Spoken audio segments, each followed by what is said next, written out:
এনসিপির জায়গা থেকে আমরা মনে করি যে বাংলাদেশের যেই সরকারের যে পরিস্থিতি, সেই পরিস্থিতিটা দিন দিন দুর্বল হচ্ছে এবং সরকার বিভিন্ন মহলগুলোতে তার যেই কন্ট্রোল সেটি হারিয়ে ফেলছে। সেই জায়গা থেকে বাংলাদেশে দ্রুত সময়ের মধ্যে একটি গ্রহণযোগ্য এবং একটি নির্বাচন প্রয়োজন, এটি আমরা মনে করি।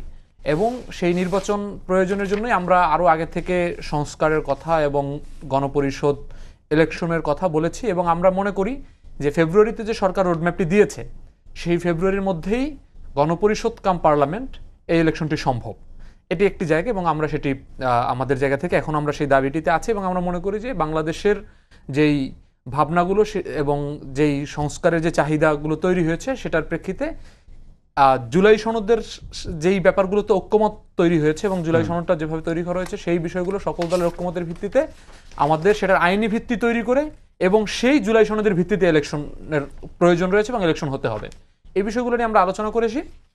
এবং আমরা মনে করি, দেখেন, জাতীয় পার্টি আমাদের বাংলাদেশের সরকার তো একটা কন্ট্রাডিক্টরি পজিশনে থাকতে পারে না।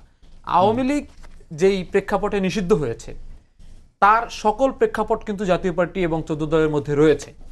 জায়গাটা হচ্ছে যে, দেখেন, জুলাই ঘোষণাপত্রে সরকার বলেছে যে 14, 18 এবং 24 এই তিনটা ইলেকশন অবৈধ এবং এই তিনটা ইলেকশনের কোনো ধরনের কোনো ভিত্তি নেই এবং এটা দিয়ে নির্বাচনী ব্যবস্থাকে ধ্বংস করা হয়েছে, বাংলাদেশের গণতন্ত্রকে ধ্বংস করা হয়েছে।